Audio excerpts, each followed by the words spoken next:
everybody. Welcome What's to up? episode 2 of SportsFlossGloss. And first, we just want to open up and say thank you to everyone who tuned in for our first episode. We had almost 100 views, 80, 90, 100, somewhere in there. So I just want to thank you so much for being so supportive. And we're going to continue to build on this thing and make it even better as we continue. Right, Kim? Yep, I agree. We appreciate the love that y'all are showing us early on. We hope to continue to grow our audience, keep some good content coming your way. And we're just excited to see where this journey takes us. So thank you so much. And we will dive right in. Before we do, I want to introduce everyone to our local mascot. Yes. This is Tommy back here. Tommy's hanging out, looking over my shoulder, making sure everything's going the way it's supposed to go. So he will be with us every episode. So shout out to Tommy for staying strong. Hey, Summer. And other than that, yeah, what's up? Look at him. He's out there chilling. He's too cool for us. He's got the glasses on. Already ready for he's winter. royal. yeah, he's ready. He's ready. So anyway, without further ado, let's dive right in. And I know that Nevette wants to kick us off with an article that she read here recently. So I'll let her get into that. Yes. So in the local Alabama news resource outlet called Alabama.com, there was this article that they posted last week talking about, do women view Alabama football differently than men? And I was like, that's kind of a random title for one thing. And then it just, I thought it was just pertinent given that we started this podcast about Black girls loving sports. And so here's this article about how women view football. And just in general, I thought that it applied to us. And just some things that I know, like over the course of time living, about how I've been treated as, or not treated as, someone who's knowledgeable about sports. And that's one thing too I've learned, is that it's my trigger. Is when I'm overlooked in a conversation. Yes. You can be in a group setting. So true. And, the first thing dudes want to do when they deflect, they go back to a setting is they default to talk about sports to any other dude nearby. And a girl could be standing right by me and and just overlook, not even just assuming that I'm not interested, that I don't want to talk about it, or I have no idea what they're talking about. And most times I know way more than they do.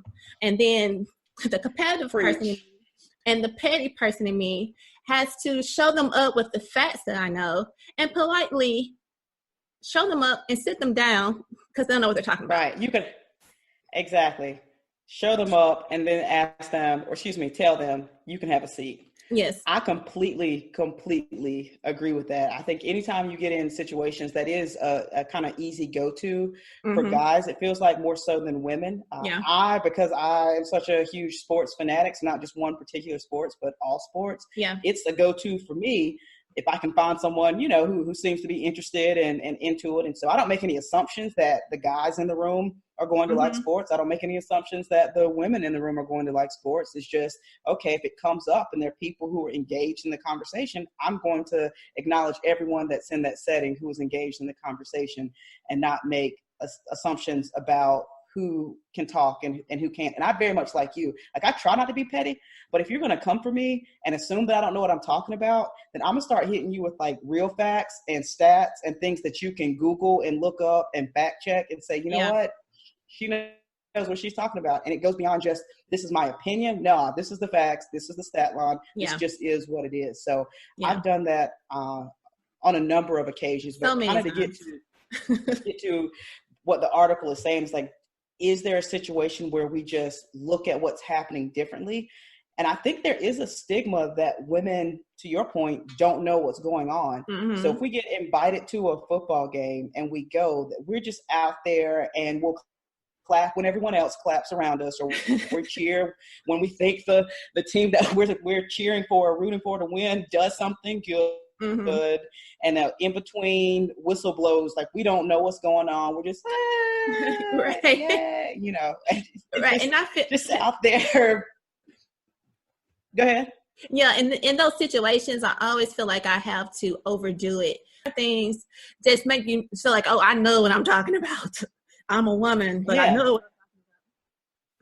Exactly. And I could be a part of the conversation. I agree with that too. You kind of feel like you have to overcompensate for someone else's inability to recognize and acknowledge that you are fully capable to participate in a conversation that they're having. So I'd like to say that I watch a football game or a basketball game, baseball game, whatever the sport may be, the same way that anyone does who is knowledgeable about the sport, right? Because I think there's something to be said.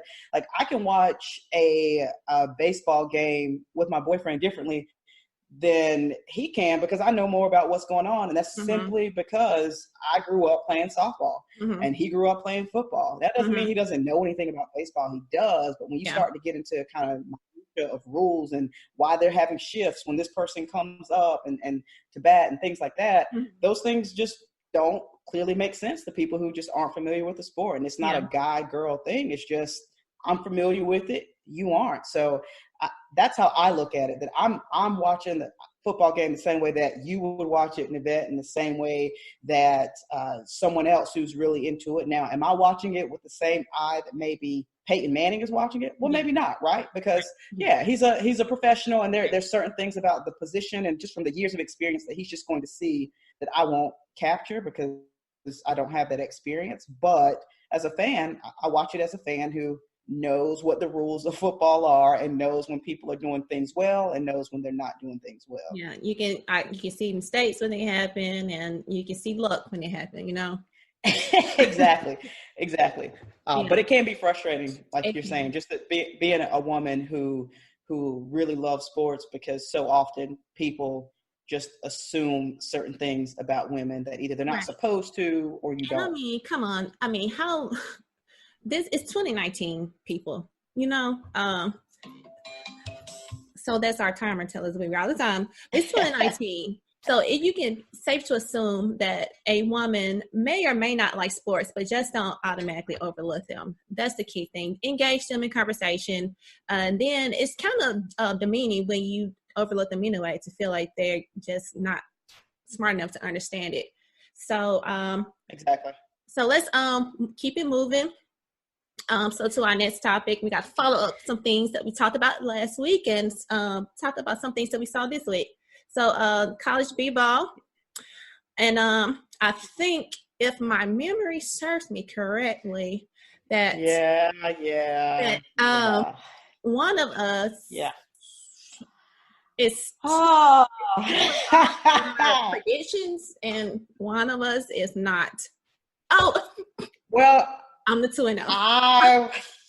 Well, I would just like to say it's a long season. All right, I've got plenty of time, but I would tip my hat that I'm not wearing to you. Good job in your pick. I tried to roll with Michigan State, and they tried sort of to not let me down, but Kentucky played really, really well, and they just did not play well enough to keep up with them. So kudos to Nevette for the early lead, but watch your back. The way Tommy is watching mine, because I'm coming for you. I'm coming for you. Yes. Yeah, I mean, Tommy's looking kind of scary back there, like a bodyguard. He is like a bodyguard. That's what I'm gonna say. But I mean, as long as he's over there, not over here, we good. All right. Well, we're gonna be friends though. No, I'm on my way. Okay. Yeah. All right. He's okay right now. He's happy. That's him smiling. That's his happy face. Yeah. You don't want to see him when he's angry. Okay. Right. Yes. I mean, if that's a change of a phase. If it changes, I would be.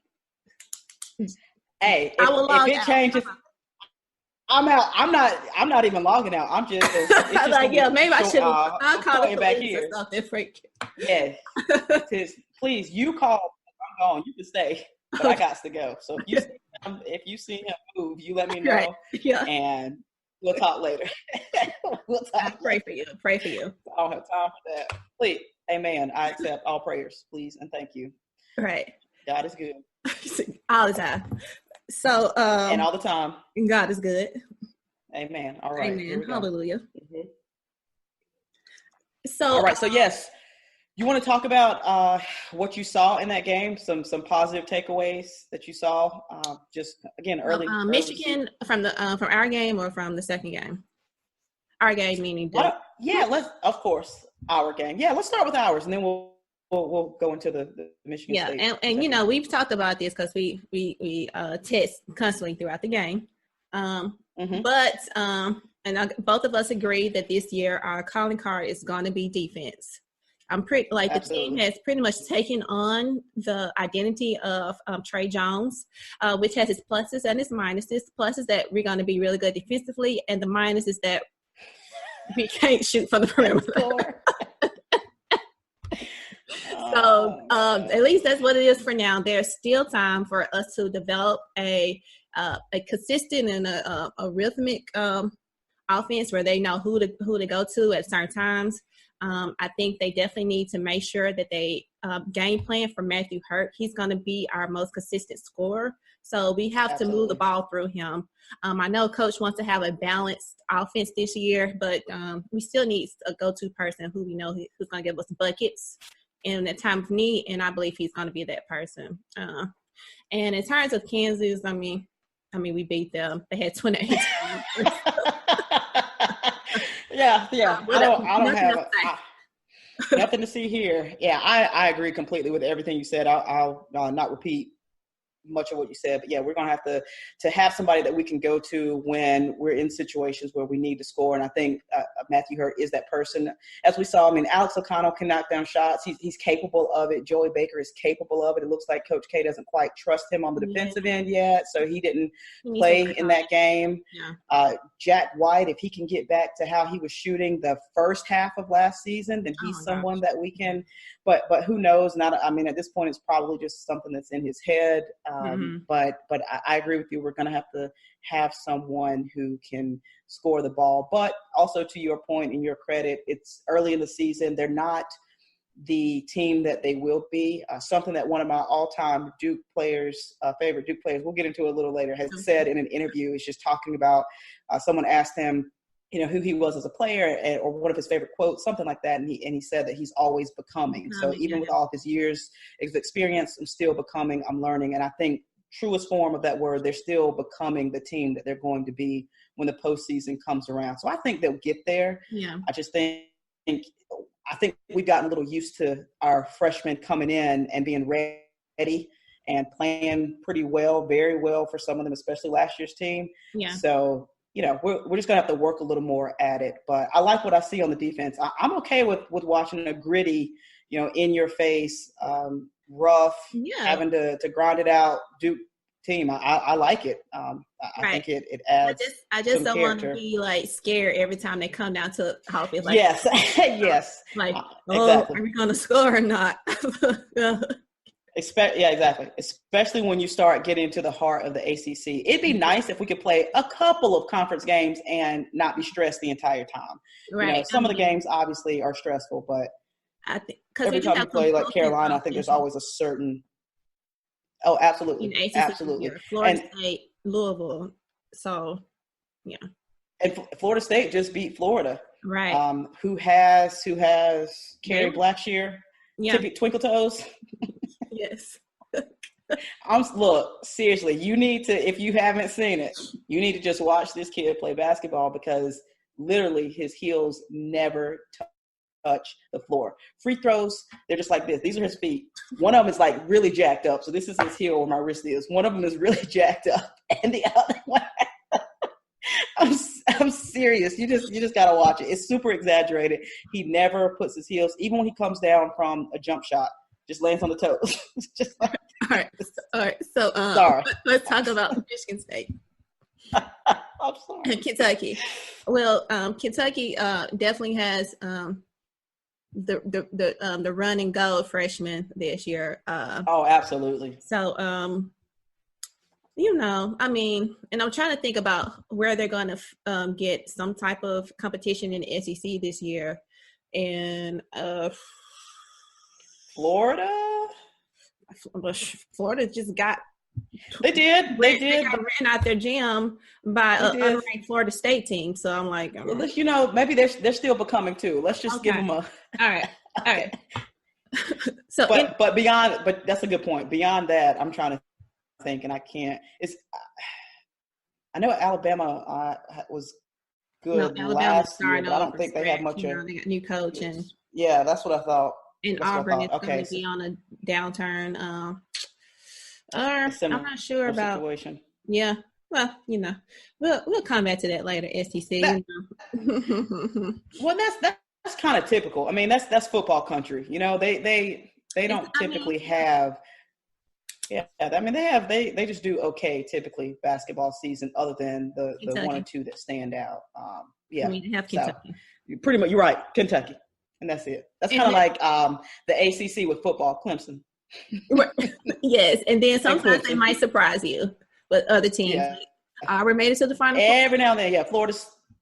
Yeah, that's true. Yeah, Auburn, you're right. It's one of those types of deals, though. So I agree with you.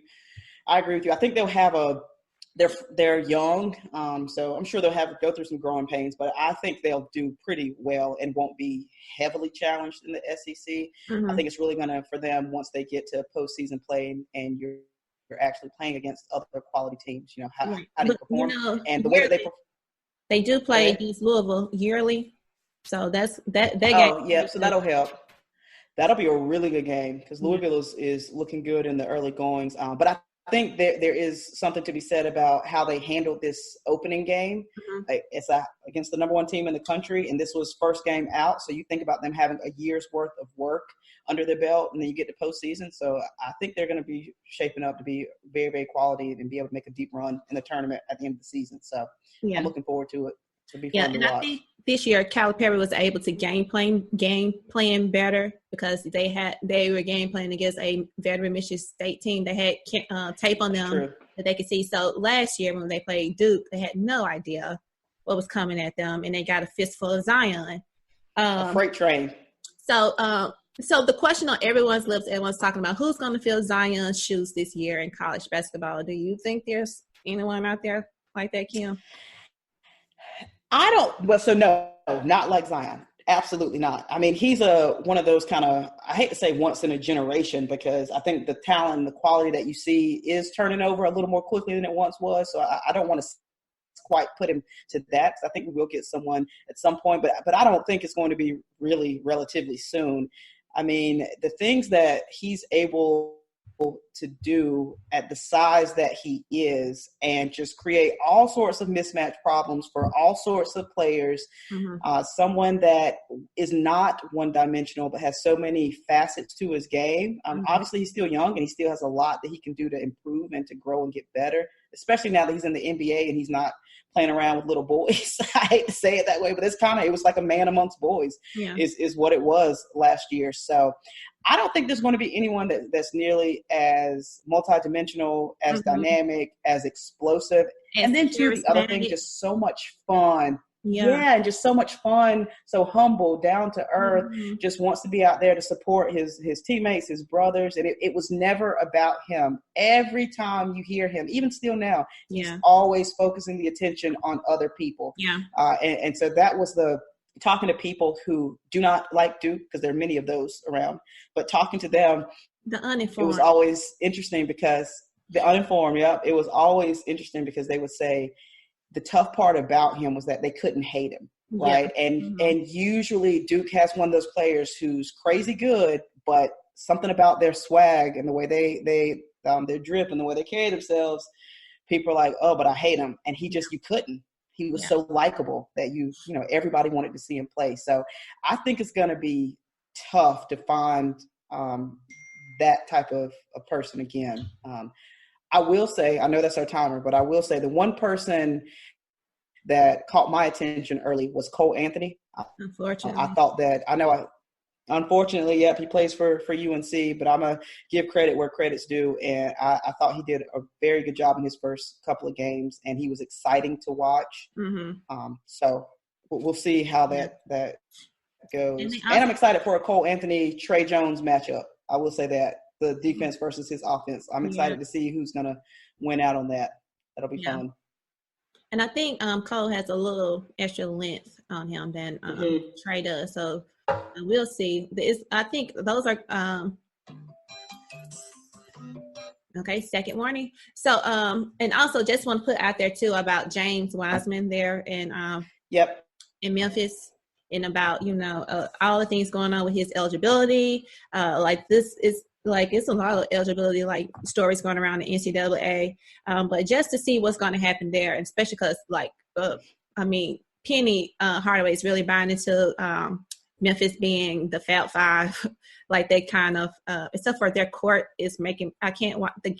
I feel it's too much. Figure it out. It gives me a headache. I can't even. Figure it out. I don't like it either. Okay, but okay. So college b-ball. So lots of things to look forward to. I mean, I think the field this year is going to be wide open. Not like last year where pretty much. Everyone was like chasing Duke, and then, but anyway, here nor there. But I think there's a clear front runner right now in college basketball, so that it should be exciting when it comes to March, how things look. Absolutely, yeah, I agree. I think obviously it's always exciting. You have the Cinderella stories, those sorts of things, but I think this year extra bump to that excitement for the very reason that you just said. There's not this clear cut team that everyone is kind of put on the pedestal of. That's the team that we're trying to get past. Yeah. So I'm looking forward to it. All right, we ready to transition? Was that our official timer? Is that gone off? I think it did. Okay, yeah. I thought so.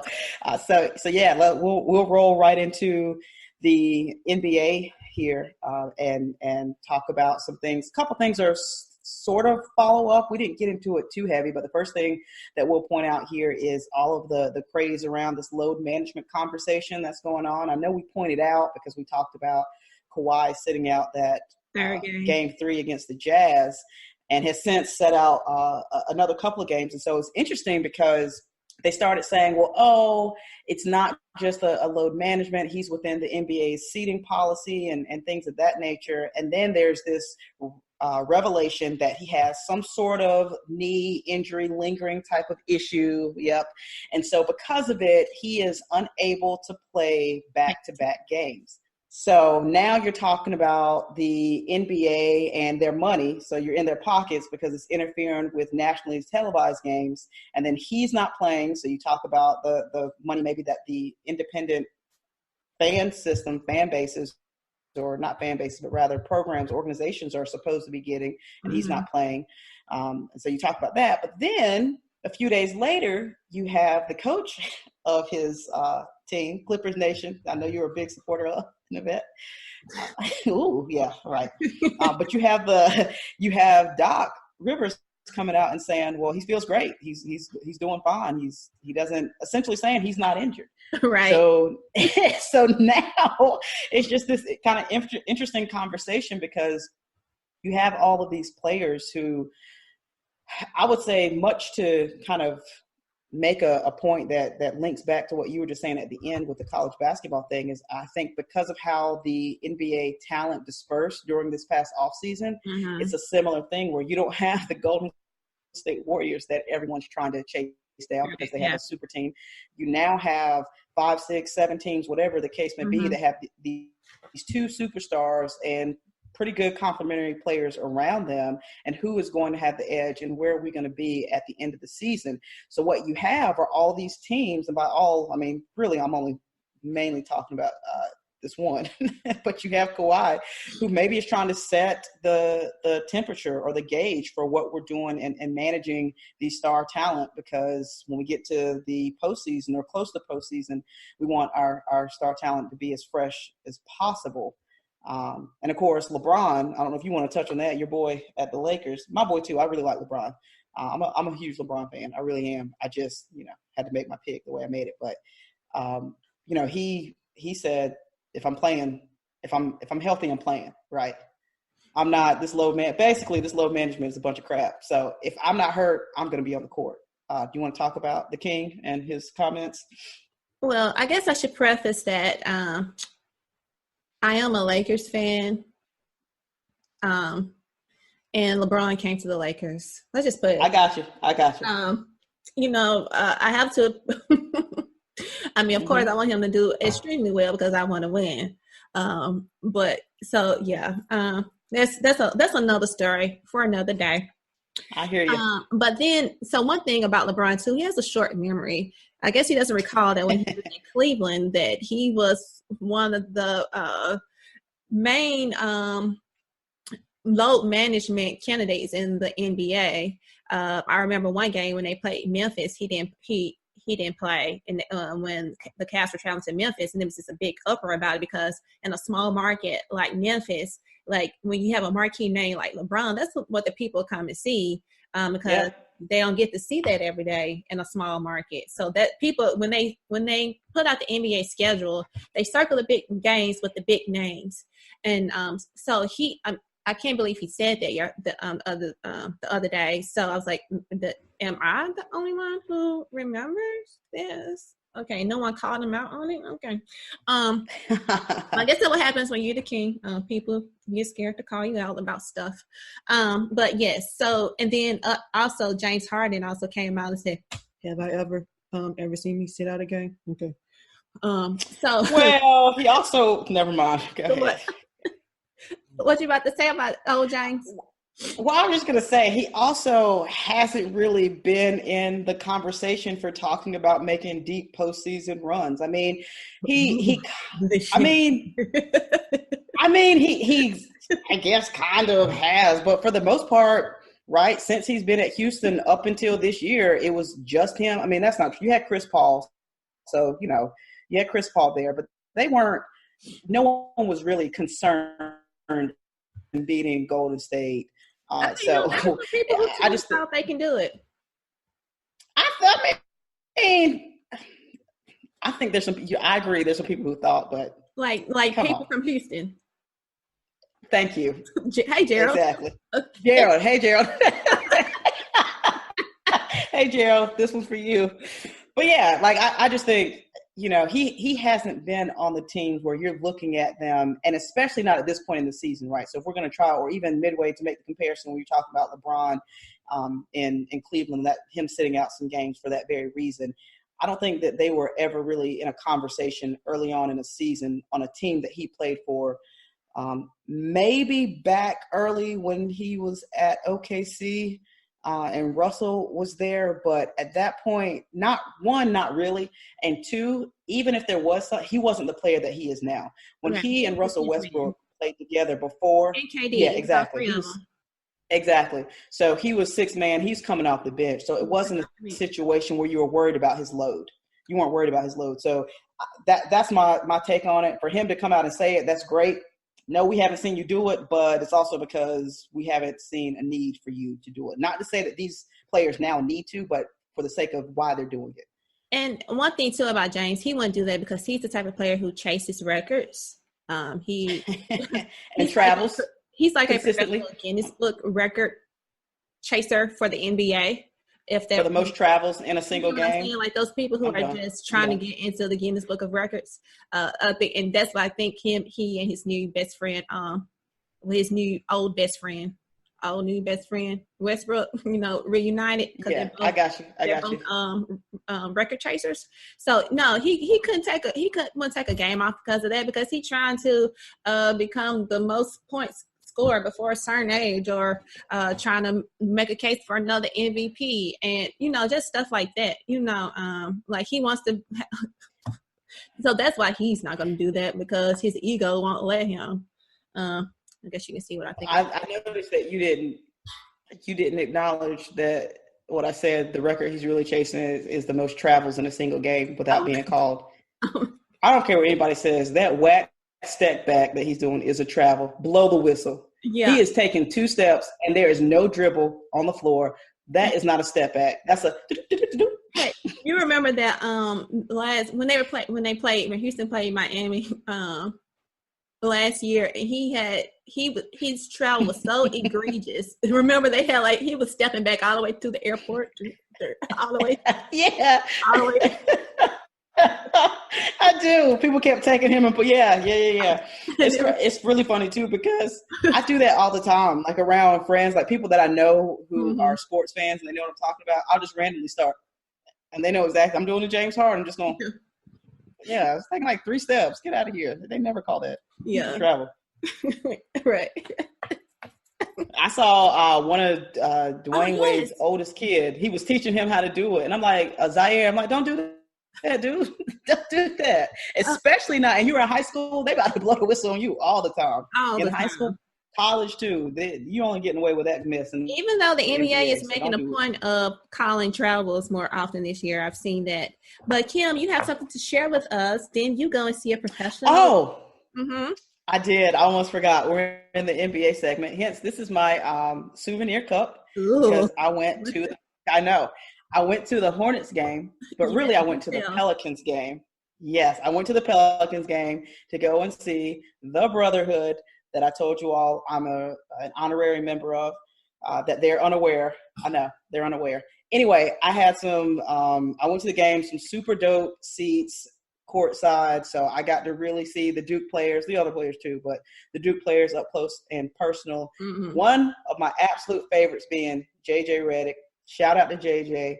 I have been like super fan since he played at Duke. And I remember in college, I don't know if you remember this or not, Nevette, when we tented out, so his jersey got retired while we were tenting. And we were out in Cave, and they had some kind of raffle giveaway or something. And the very last ticket they pulled was mine. And they gave me like, what was it? College 2K or 2K7. Tell you how old we are.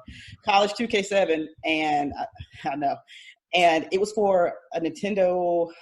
Gosh, what platform was it? I can't even remember. I didn't have the platform, whatever it was, but JJ was on the cover. I hear it. I'm gonna speak real fast. Yeah, no. JJ was on the cover.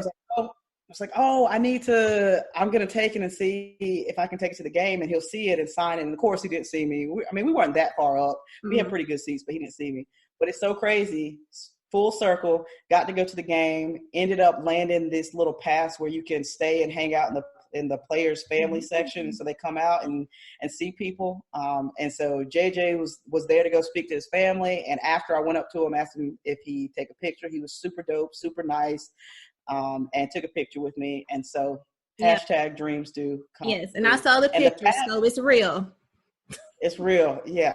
The fact that I could just formulate words, I'm just going to count that as a win, because I was on the inside freaking out because I'm such a huge fan. So it was a good time. But shout out also to Brandon Ingram, who's from the 2-5, which is where I'm from.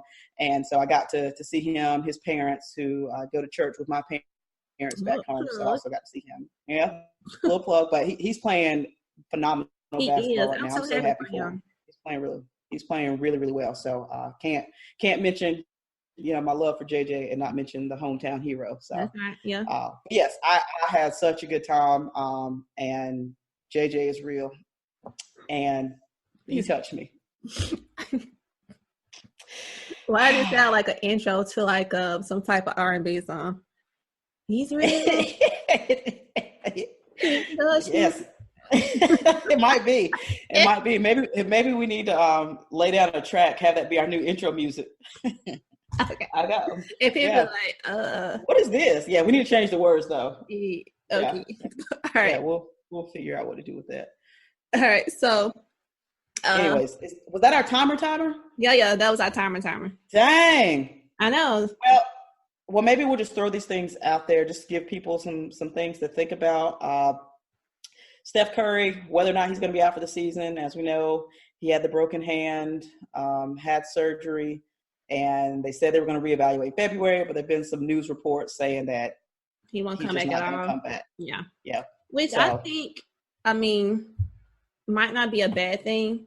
Because I'm like, why put him out there when you're don't risk it. You're not gonna win anything. Don't risk it, right? He can get a worse injury. He might end up tearing something in like his ACL, and you might not have it for the next year.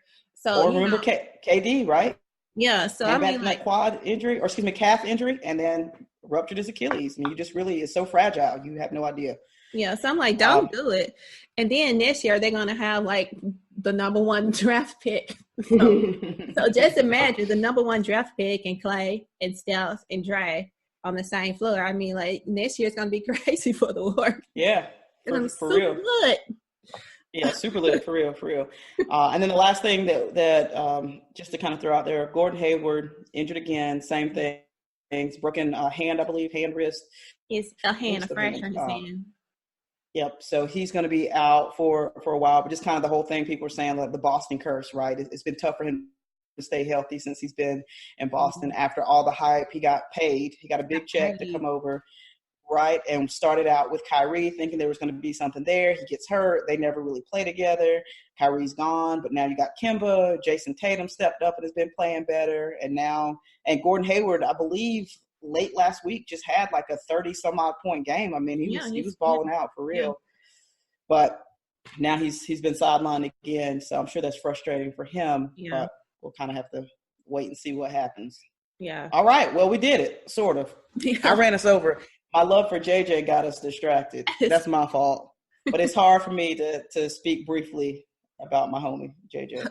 About your homie, right? You guys are so close. Yeah, my shoulder was up against him. It was. You were tucked.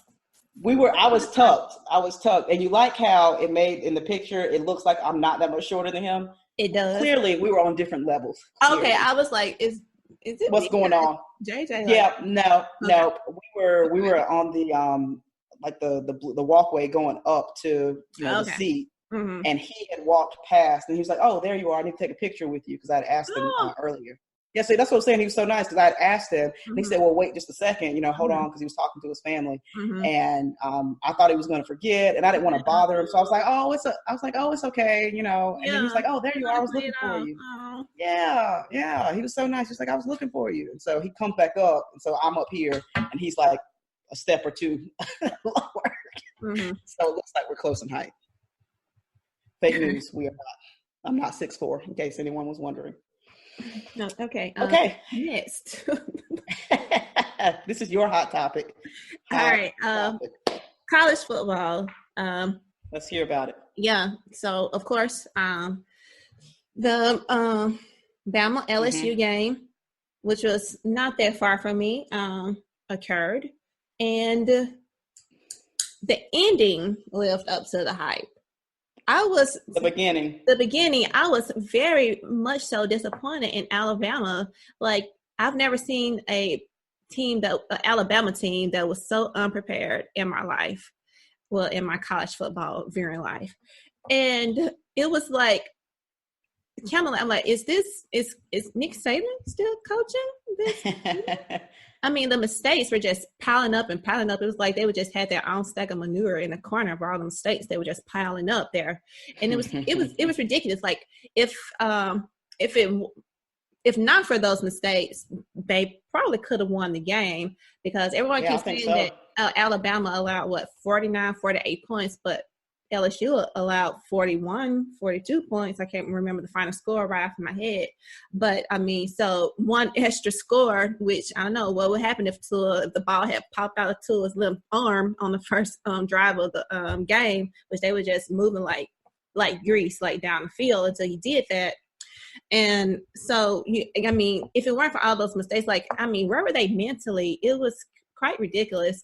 And so, I mean, but they couldn't get a stop to save their life, when they needed it. So when people talk about Alabama and do they deserve to be in the top 4, and I mean, from what I saw on Saturday, I don't think their defense is up to it to make the stop, because even though they made so many mistakes in the first half, and so, most of them were self-inflicted, I do think you have to give LSU some credit for that as well, just because they baited them into a lot of those mistakes.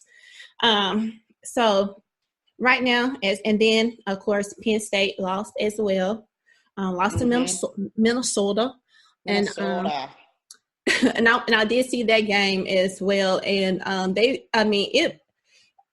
was never sold. I was really quite shocked that Penn State made it to the top 4. I guess they gave them the nod because I was going to ask you about that because I know that you and I had talked. It was right after the Duke game that it came out. So you and I were still talking, and we both were pretty surprised by the ranking. And to your point about the LSU-Alabama game, maybe some of that too was LSU coming out with a bit of a chip on the shoulder. Oh just thinking God. That they were recruiting Alabama recruits in the stands after the game, talking about too late to I'm like, dang, bold. Yeah, right. You got Coach O in the middle of on the Alabama logo talking about, this is our house. I'm like, y'all, okay. So y'all know they got to play them again, like maybe later on this year. I mean, like, that's a lot of talk, Yeah, so don't. Because even though they played, don't fuel the fire. Even though they played like doo-doo the first half of the game, I mean, they did come back on and they scored like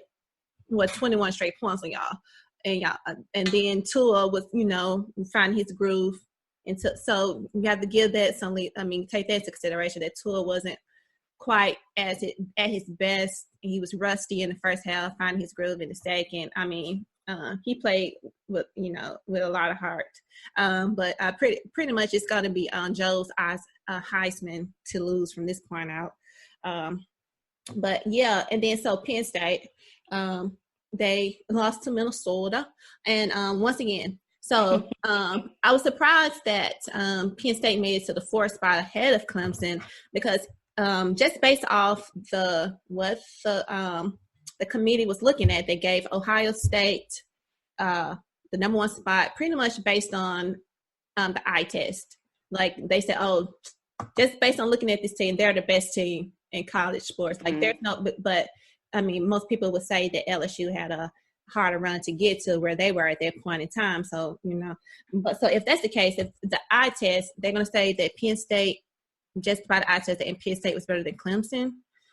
And I cannot agree with that. I don't think that's the case. And I think they showed it when they lost to Minnesota. And so a lot of people are still overlooking Clemson, saying that we're going to get like a 2 SEC team or 2 Big Ten team into the college football playoffs, and everyone's really overlooking Clemson. But you're going to tell me if Clemson runs the table, wins the ACC championship, and pretty much dials out the rest of their competition, you're not going to put them into the playoffs? So we'll see what happens. Yeah, I agree with all of that. I think the most shocking thing for me when the top 4 came out was the fact that Penn State was in it and Clemson wasn't. So I don't know if that's 2 shocking things, or you kind of say maybe they swapped places in some regard. I think, like you're saying, I think I personally had some issues with the order, but I think, in my opinion, it was clear who the top 4 should have been. Now you can argue back and forth about who's 1, who's 2, who's 3, who's 4. But, right. But my opinion were the top 4 were Alabama, LSU, Clemson, and help me. Ohio State. Yeah. Sorry, how could I forget? All the Ohio State fans going to come for me now. But I don't know. I mean, Ohio State, they should be scared, because no team that has ever been like the first, that comes out as the number 1 team in the rankings like the first week, has ever won it. Yeah, so it sounds like maybe Clemson's in a good spot then, for people overlooking, but I agreed with the 3 of the 4, and I thought Clemson should have been there instead of Penn State. And then what do? Oh yeah, let's go out and lose to Minnesota. Mm-hmm. I mean, and Minnesota played a good game. I watched. They came ready. They were ready. Yeah, they were, and I was able to watch most of it before I had to leave to head to the game to see. Did you see on JJ? But on Minnesota's scoreboard, they had the gopher, the mean gopher, yeah. So when if my school's mascot was a gopher, right? Yeah, I would do that all the time. That's great. Yeah. So when Penn State was kicking the extra points or whatever, they had to go. I was like, that's too funny. Yeah, that's why. See, that's the thing. That's why I couldn't play college sports and stuff. I get so distracted by that kind of stuff. I'd be like, what? I'll be out there laughing. The coach on the side like, Kim. Yeah, and I'm like, oh, my bad, coach. I'm here. Hey, coach, you see that gopher? Yeah, so that's why it's probably there. Coach, you see that ghost? Yeah, that ghost. Oh, Sam Darnold. Coach, I'm out here seeing ghosts. It don't matter anyway. Look at the gopher. Poor Sam Darnold. Was that our bell? It was. Did I hear it? Yeah. Okay. Well, you know what? We did well with that one. That hit, a lot of what we what we had planned to kind of discuss. So we'll just move it right along and transition to the NFL. And I know we wanted to spend quite a bit of time, because there's quite a bit of time that deserves to be spent talking about Lamar Jackson and the phenomenal things that he's doing. I'll start by saying this. He is unlike, I feel like, a player that I've ever seen. I think we've seen some quarterbacks that have the ability to run the ball. The one that comes to mind is Michael Vick, maybe the closest comparison. He was the precursor. Yeah, but he is really making some noise with what he's doing. Particularly, there was a 40, 50-yard run that he did this past weekend, and he takes off. So he gets this big gaping hole in the line, and he takes off. He makes one defender miss with a little juke kind of, and then he does another stutter step, spins backwards around. Yeah, and the two other defenders, he psychs them out, and then he just kind of goes. And at that point, he's beat everybody else that's out there. And he's doing some things that I feel like we just have not seen in a very long time, and doing it at a very high level. Yeah.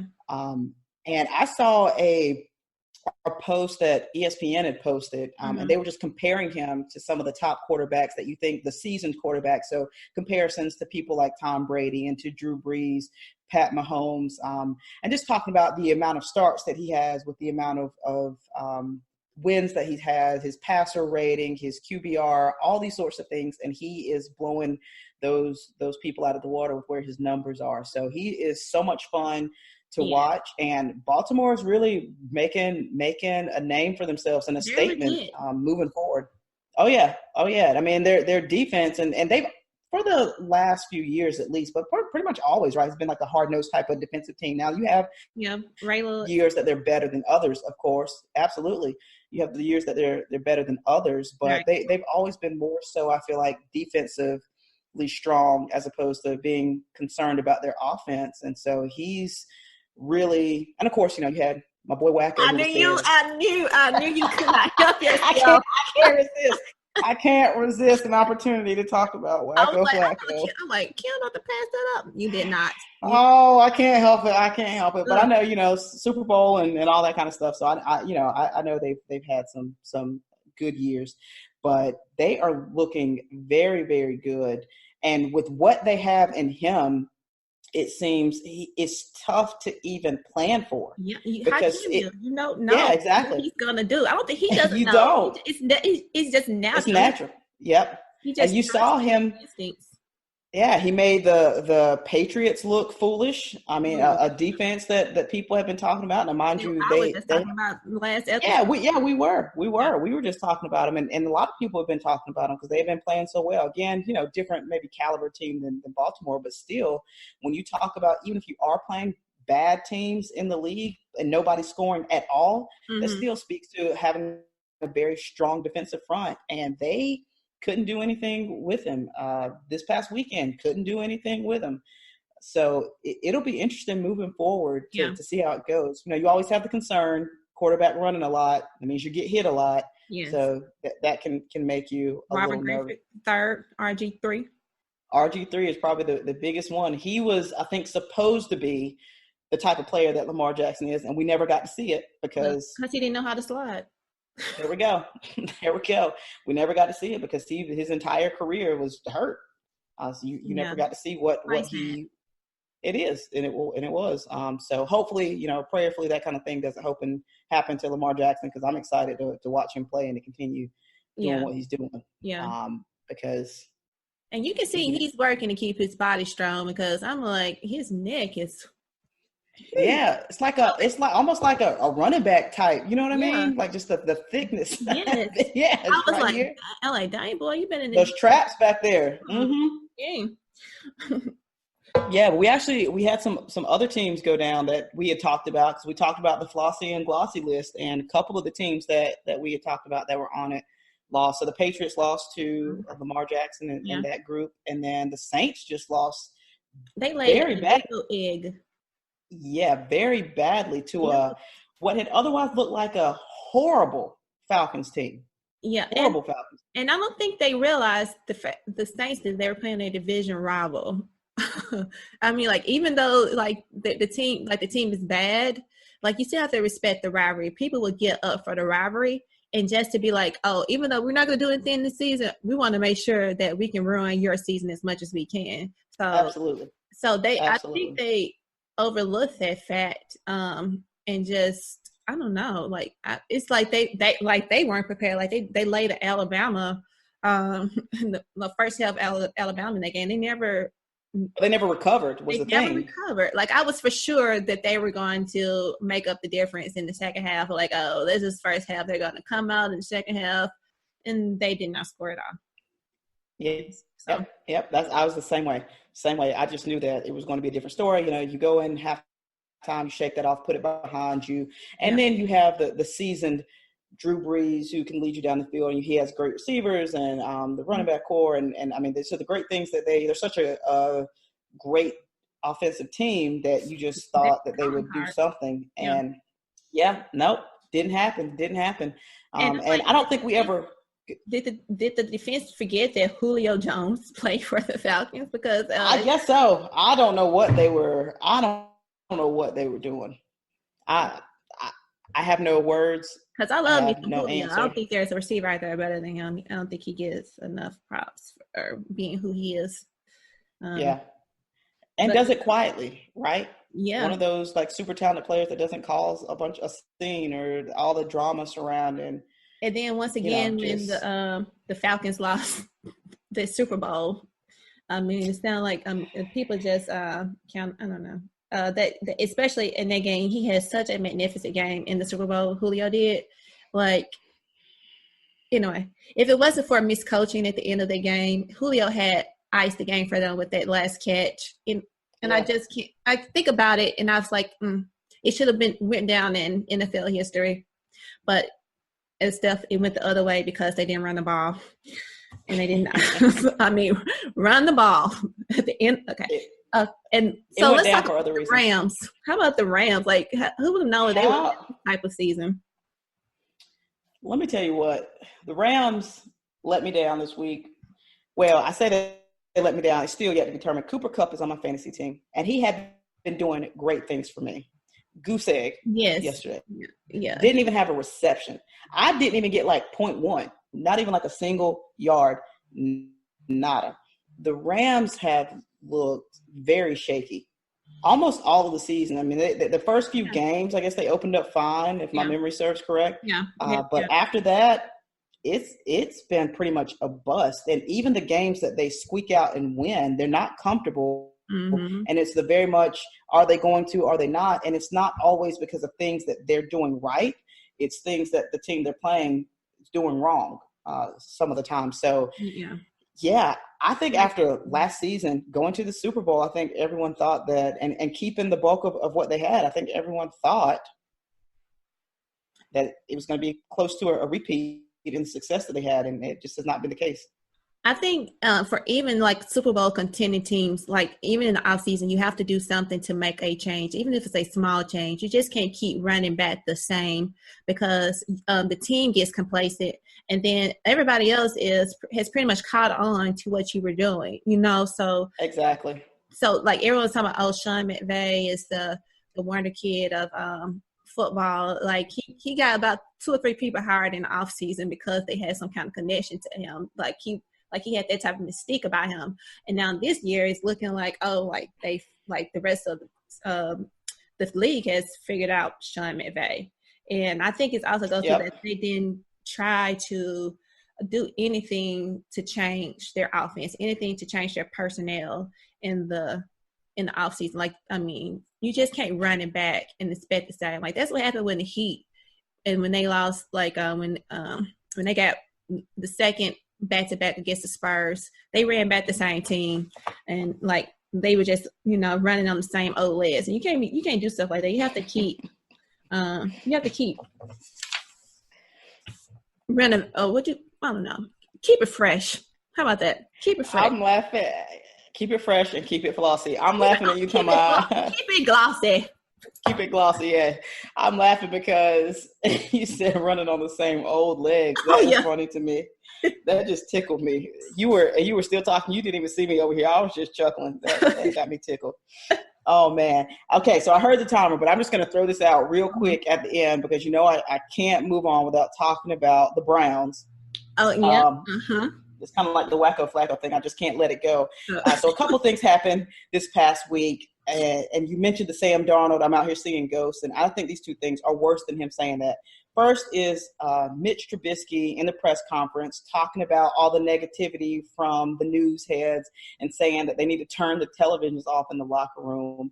And, I mean, I can agree with the fact that when you hear a lot of negative things, it can kind of get into your mind and soak in, and you don't want to see the negative or hear the negativity. But don't announce that to the world, right? Because it just says that it's getting to you. Like, you're admitting to people that this is becoming a problem. I can't focus on my game plan because all I hear is the negativity surrounding our team. So I need to turn the televisions off. And that's fine. If that's your truth, I ain't got no problem with that, Mitch. But don't tell everybody. I mean, you know that they're asking these questions. You made the conscious decision to share that with the media, which means sharing it with me. And here I am. It just came out. I think he knew what he was doing a bit. Because he went into a lot of detail about it. Once you start, you got to keep going. You just keep going. That's fair. He said, well, I already said it. I'll just let it roll now. So that, and probably, though, I would say worse, coming in first, Flossin in last place, I guess. I said coming in first, but Flossin in last place. For me, is going to be sound bit from our boy, Baker Mayfield, who after the loss last week, so during the game, he had the handlebar mustache. Yes. After the loss and before he went to the press conference, he shaved the most of it and just had the mustache. Yes. So he shaved all this and just had the mustache. And so, of course, they asked him a question about it. His response being that he had shaved his beard to the handlebar because the last time they won and they had a good run, that's what he had. And then they lost when he had that. So he said, I didn't deserve to wear it. Why is this a problem, Baker? This is a problem because it says to me that you can't figure out how to win football games by actually watching film and figuring out what you're doing wrong and getting scouting reports on your opponents. And instead, I won a game. Oh, my facial hair. Surely that'll fix the problem. Now, they did win, but it wasn't because of this past weekend, but it wasn't because of the facial hair. But maybe that's what he thinks. Yeah, exactly. So that, I guess the point is, it's back to what we had said about him, about just looking like he just does not know what's going on, being confused, not believing. If you put more faith in your facial hair than your talent and the group working around you, then you're in a very bad place. And I think that's worse than in real live action saying, I'm seeing ghosts. So I think I'd rather Sam Darnold see ghosts than my quarterback say, I need to fix my facial hair. Then we'll win, coach. Put me in. I'm ready. I got my mustache. I got my mustache, coach. I'm ready. We're going to win. Yeah. And tonight, just so people know, we are recording on Monday night, and we do have Monday Night Football, which is going to be a really good game, I think, between the Seahawks and the 49ers. So, so my brother is a really big 49ers fan because of Jerry Rice, who's from the Mississippi area. And when I was last episode, I said that the 49ers, we don't know if they're real or not. And he was like, what are you talking about? The 49ers are real. Anyway, so we will see tonight. So next time we talk, we come back on episode 3. Hopefully we'll go live in episode 3. We'll see really if the 49ers are real.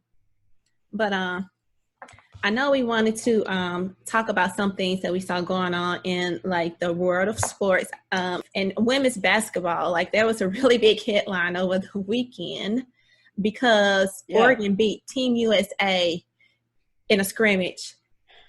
Well, I guess it was an exhibition game, but come on, like Kim, what's going on here with Team USA? Yeah.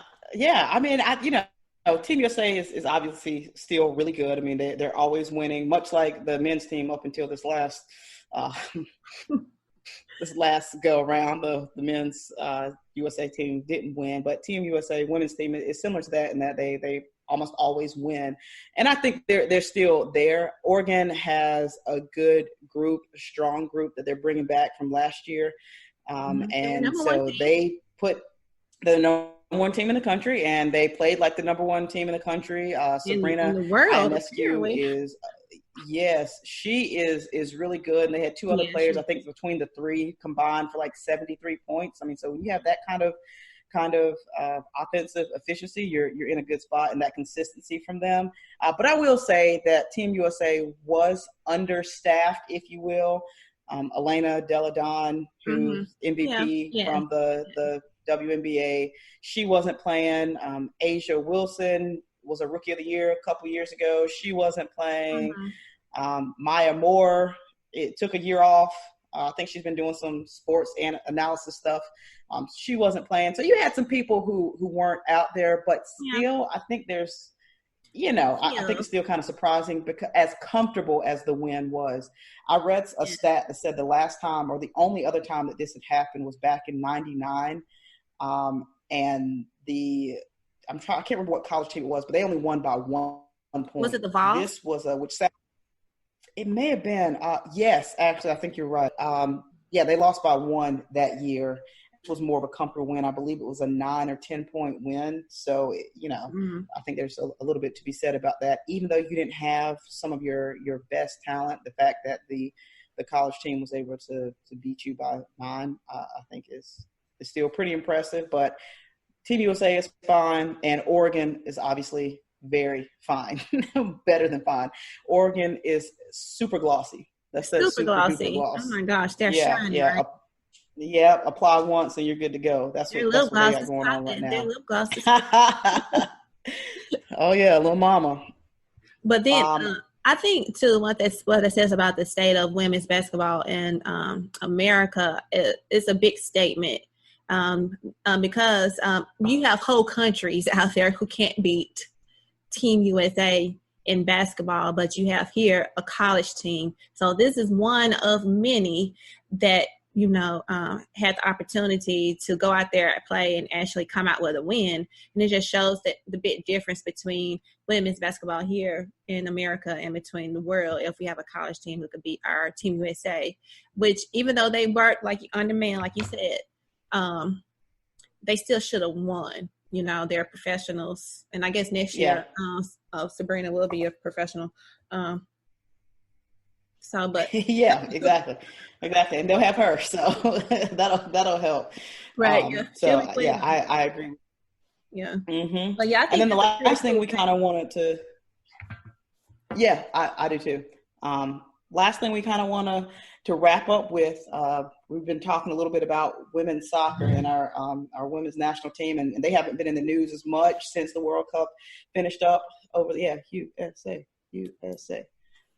And today we're recording, you'll see it on Wednesday, but since we said that, I would like to just give a second and say Happy Veterans Day. Thank you to all the troops who have served, who continue to serve, and who protect us and keep us safe. So thank you for your service and all that you do.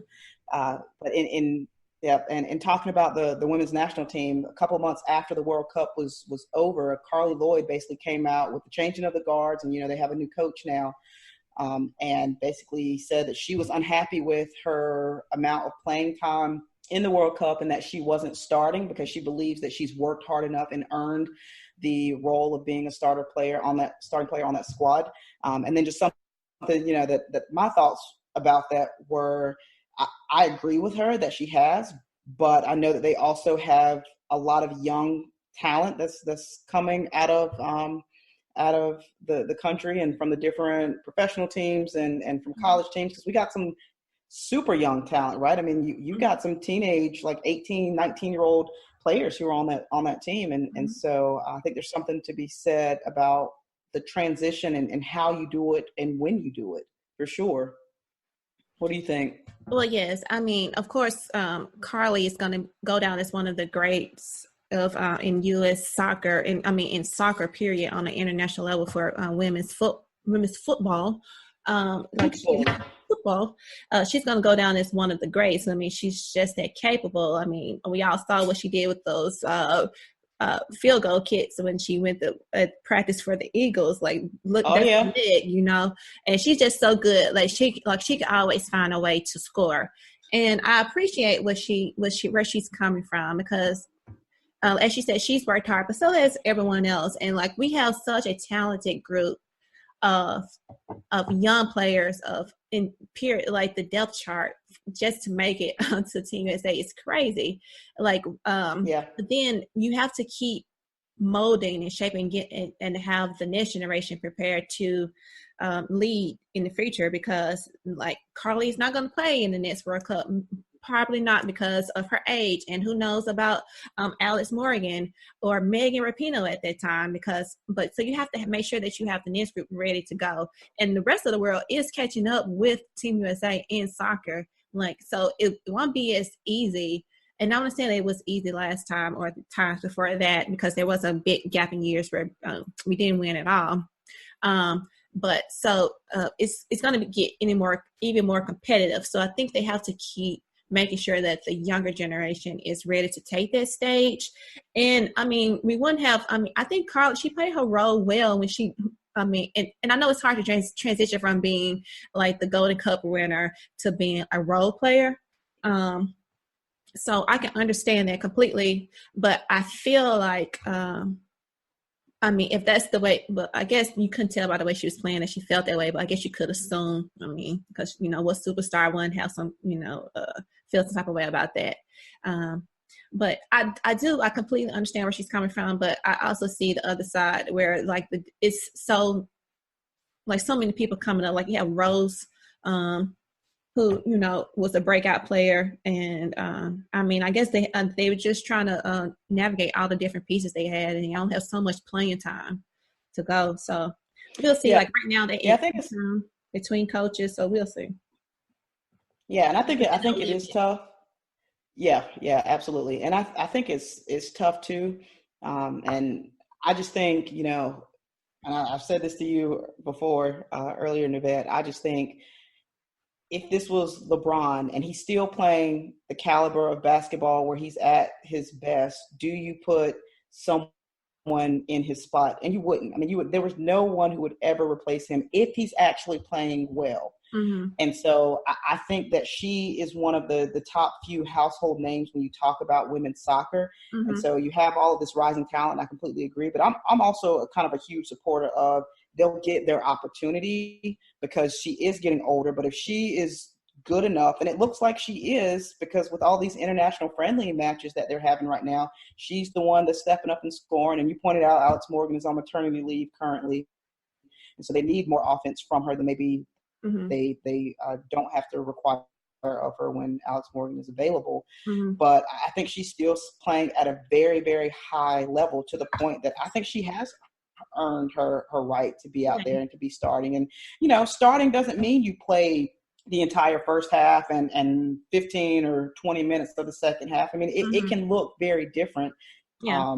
But it'll be interesting to see what she decides to do and how, like you said, the new coach utilizes her and what this means for Team USA moving forward. But you are right in that there's a lot of talent coming behind her. So I think that the team will be, the team will end up being just fine. Of course, you miss the leadership as well. Yeah. But right. It'll be interesting. I think their biggest question moving forward is going to be the coach. But maybe she can be used differently in a different scheme. Who knows? But we'll see.